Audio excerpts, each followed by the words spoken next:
Volantes que não marcam, não é isso. Ser ofensivo é trabalhar isso. É o dia a dia. Coisa que o Carille não sabe fazer. Não é que ele não faz, ele não sabe. Ele não sabe. Eu também não sei um monte de coisa. Não me sinto menor do que muitas pessoas por causa disso. Gostaria de saber, mas não sei. Ele deveria ter a humildade, já estou falando isso aqui há muito tempo, de arrumar um auxiliar que conheça fórmulas ofensivas. Ele não conhece, ele não sabe do que se trata. Quando ele tem que fazer o time jogar para frente, ele não consegue, não é porque ele não quer, é porque ele não sabe. Há limitações intelectuais dele quando o assunto é ofensividade futebolística. Ele não sabe. Então ele acha que jogar ofensivamente é terminar o jogo com o Wagner Love, com o Bozelli e com o Gustavo. Em 2017 ele não jogou de forma ofensiva o brasileiro? Ele sabe. É isso que eu tô falando. Esse ano, eu não sei o que aconteceu, mas o elenco também não tem aquela coisa. Não interessa, o Corinthians jogava pra frente. Claro, mas bem, em 2017 aconteceu com o Corinthians o que aconteceu com o Cruzeiro no bicampeonato. O Corinthians, ele corria por fora. É diferente a pressão. Tudo bem, mas... Ok. Só pra contextualizar. Uma coisa é você entrar numa competição como favorito e todos os holofotes voltados para você. Outra coisa é você ganhando corpo durante o trajeto e aí você consegue aí, com menos pressão, alinhar um time. O Corinthians ele era tido em 2017, desde o Campeonato Paulista, como a quarta força do estado. A gente teve essa discussão aí no rádio aí que acabou bombando depois. Todos colocavam o Corinthians aí atrás do Santos, do São Paulo e do Palmeiras. O Corinthians era a quarta força. Vamos lembrar? O Palmeiras tinha acabado de ser campeão 2016. Brasileiro. O Santos tinha sido vice-campeão brasileiro. Sim. E o São Paulo tinha contratado o Prato, entre outros jogadores. E o Corinthians vinha com um técnico novo. E com um time desmanchado. Sim, mas isso então, não pode tirar o mérito do Corinthians campeão. Não é tirar o mérito. Não é. Quando você... Pra tentar entender o que a gente falou que o Corinthians era a quarta força. O Cruzeiro, quando foi bicampeão brasileiro, senhor Mani, ninguém colocava o Cruzeiro como um dos favoritos na competição. Copa do Brasil. Não. Bicampeão brasileiro, com Marcelo Oliveira. Ninguém colocava o Cruzeiro como um dos favoritos. É mais fácil, não tô tirando mérito. Isso acontece muitas vezes aí. Quando você aparece como um franco atirador, como um elemento surpresa dentro de uma briga, porque você não era tido como um dos favoritos e aí do nada você apareceu. Então ninguém tá preocupado como é que Corinthians jogava naquela oportunidade, ninguém tava preocupado como o Cruzeiro jogava. Aí as coisas vão acontecendo, e aí quando eu falo, o Cruzeiro tornou-se um baita time, ou o Corinthians tornou-se um baita time, aí já é difícil para marcar, porque o time já tá encaixado e cria aquele fator surpresa. Agora, com relação ao que você disse, Benja, você falou, a diretoria do Corinthians deveria emitir uma nota pedindo desculpas para a torcida pela partida de ontem. Ontem, Benja, foi uma extensão do que é o futebol do Corinthians na temporada. O Corinthians ele não tem jogado diferente. O Corinthians ele não tem jogado... Mas o técnico falou, mano, só pra te ajudar, o técnico falou, em 63 jogos na temporada não fizemos 10 bons? Não, peraí. E foi otimista. Os 10 bons. Não, e foi otimista. Não, teve 10, ele falou. Carille, eu não conto 5. Carille. Eu não conto 5. Você fala de 10 jogos, você foi extremamente otimista. Então, querendo ou não, é uma situação realmente ridícula. Eu tinha colocado aqui uma explanação, alguns programas, Benja, talvez algumas semanas, que o deadline do Carille seria a 38ª rodada do Campeonato Brasileiro. Revejo o meu argumento e refaço. A diretoria do Corinthians deveria tomar uma medida hoje. Hoje. A troca do técnico do Corinthians deveria acontecer agora. Porque o Carille, diante do que ele tem apresentado, não preciso esperar a 38ª rodada para saber que não haverá uma evolução ofensiva do time. O Carille tem uma limitação gigantesca com relação a esse critério. O Corinthians, quando ele falou ontem, mas o Corinthians, ele toca muita bola, aí a bola não chega lá na frente, recua a bola para o Cássio. E o Cássio vai lá e rifa a bola jogando para frente.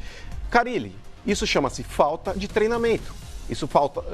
realmente aquela intensidade, os jogadores se apresentando. Hoje, o futebol moderno, principalmente quando você não tem caras que possam desequilibrar dentro de uma partida, Carille, você tem que agrupar o time e atacar em bloco e defender em bloco. Porque aí, quando o cara tá com a bola, você não tem que usar um repelente para que os jogadores eles comecem a se espalhar em campo e receberem lançamentos, como o Corinthians gosta de fazer. Quando o cara tá com a bola, Carille, você tem que pedir para que seu time agrupe. Você tem que trabalhar talvez um pouco mais campo reduzido, apresentar, dar opções, porque aí você evita de rifar a bola, você preserva a posse no seu comando, você evita que o adversário possa te atacar. como o São Paulo fez ontem. O Corinthians, durante muito tempo, ele ficou com essa tática covarde de só explorar contra-ataques. Em determinado momento deu certo, hoje não tá dando mais. Você quando fala, Carille, eu coloco jogadores ofensivos em campo, contra o Vasco eu terminei com Cleison, com Bocelli, com Wagner Love, com Pedrinho, com Matheus Vital. A questão já não é mais escalação, Carille. A questão é falta de treinamento. Os jogadores não conseguem realmente entender o que você quer. Os jogadores não têm a postura que você espera. E sabe por quê, Carille? Porque você é um técnico que pede para um cara de 35 anos, que é centroavante, jogar do lado de campo marcando lateral. Você pede aí, porque a diretoria não contratou os caras que eu pedi, Rodriguinho, Roger Guedes e Gabigol. Carille, o que adiantaria? O que adiantaria? Você acha que todo mundo que joga pelo lado do campo tem a facilidade que o Romero tinha em 2017, Carille? Se o Corinthians contratasse hoje o Mbappé, o Ansu Fati, o Messi, o Dembélé, todos eles jogam pelo lado do campo. Você faria todos esses, inclusive o Messi, voltar para marcar lateral rival. É ridículo, Carille. Como é que você espera um time mais ofensivo, sendo que o seu lado de campo tem que voltar e dar retaguarda defensiva? Nem todo jogador é o Romero, Carille. Você tem que extrair dentro do seu grupo, você falar, mas meu grupo, ele tem as limitações, meu grupo, esse grupo que você falou que é limitado e que não tem talvez aí peças de reposição, é o mesmo time que você falou, Carille, que é mais forte do que o seu elenco de 2017. Então você tem sido extremamente infeliz nas suas declarações. Você expõe demais o grupo. Você tem exposto agora, porque quando você expôs Matheus Vital e Pedrinho, no dia seguinte eu trouxe a informação, que eu falei, isso aqui não é achômetro não, informação, de que os jogadores mais cascudos do time do Corinthians ficaram incomodados com o que você fez com Matheus Vital e Pedrinho. Aí o pessoal lá, o Andrés colocou panos quentes, não foi bem assim, etc e tal. Todo mundo sabe internamente que os jogadores estão pé da vida com você, Carille. Estão pé da vida sim. Inclusive hoje tem um monte de matérias de sites aí falando isso. Falando a respeito disso. Então, querendo ou não, Carille, você perdeu o grupo não tá te sabotando não, pelo contrário, o grupo gosta muito de você, mas parece que você não gosta do grupo. Quando você expõe jogadores, inclusive o Bocelli, a bola não chega no Bocelli, mas o elenco inteiro tá bem abaixo, não é só o Cleison não. Cara, tudo bem que você reconhece a sua fragilidade ofensiva, você assumiu pelo menos isso. Antigamente, num passado não tão distante, você se esquivava. Você muitas vezes aí não se colocava dentro de um pacote. Agora, pelo menos, você também assumiu a sua incompetência diante de tal futebol ridículo que o Corinthians tem apresentado. Mas é pouco, Carille. Sinceramente, eu acho que a diretoria do Corinthians deveria trocá-lo. E se a diretoria do Corinthians não quiser fazer, Carille, eu acho que você poderia tomar talvez o norte que o Mano Menezes tomou no Flamengo. Vocês lembram o que o Mano Menezes falou?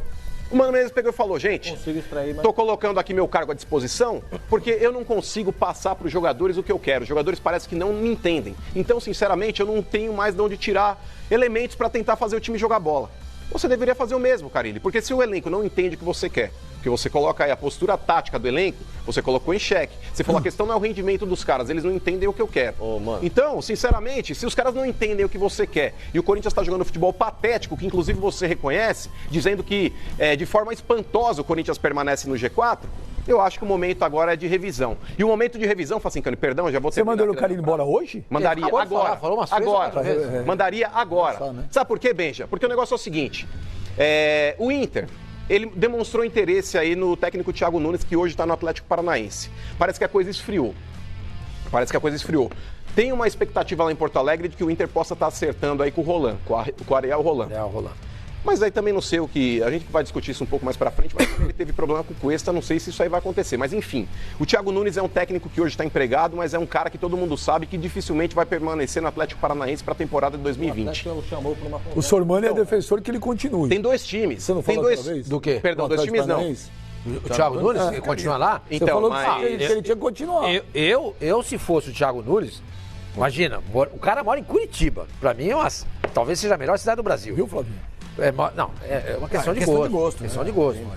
O cara mora em Curitiba, dirige um time que tem uma estrutura invejável. Que caminha a passos largos para ser uma só para concluir. Eu não trocaria. Só para terminar. Então, Sormani, tem dois nomes aí internamente no Corinthians. Tem dois nomes internamente no Corinthians que estão sendo muito comentados. O primeiro é o Thiago Nunes, Benja. Primeiro é o Thiago Nunes. E correndo por fora o Silvinho. Nessa briga dos dois, eu, sinceramente, confio mais no trabalho do Thiago Nunes hoje do que no do Silvinho. O Silvinho, eu acho que é um técnico que ainda não está pronto. Mas você está dando o Carille como favas contadas para você, já era? Eu trocaria, sinceramente. Não, tudo bem. Você trocaria uma coisa. O Andrés, ele não quer demitir o Carille, Benja. Inclusive, ele disse, agora recentemente, ele falou o seguinte, ele falou, o Carille só sai do Corinthians se ele quiser. Eu acho que seria bom para os dois se houvesse hoje o desligamento do Carille. Eu sou contra.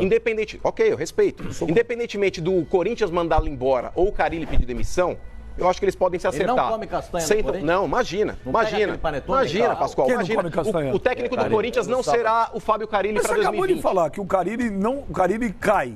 Aí você acabou de falar, mas eu falei que eu trocaria. Eu falei que eu trocaria. Você falou que o Andrés vai demitir. Você acabou de falar, não vai comer castanha. Não, peraí, Benja, peraí. São duas discussões distintas. Eu falei, eu demitiria o Carille agora. Eu, sinceramente, já trocaria agora o treinador do Corinthians para começar já um projeto pro ano que vem e tentar resgatar o que o Corinthians pode oferecer ainda dentro do Campeonato Brasileiro. Porém, a diretoria do Corinthians fará uma avaliação no término do Campeonato Brasileiro, Benja. E não tem como, se a diretoria fizer de fato uma avaliação, em continuar com o Carille para a próxima temporada. O Corinthians tem apresentado um futebol medonho desde o Panes. Na época do que quando ele segurou o Tite, não tinha pressão para o Tite ser demitido.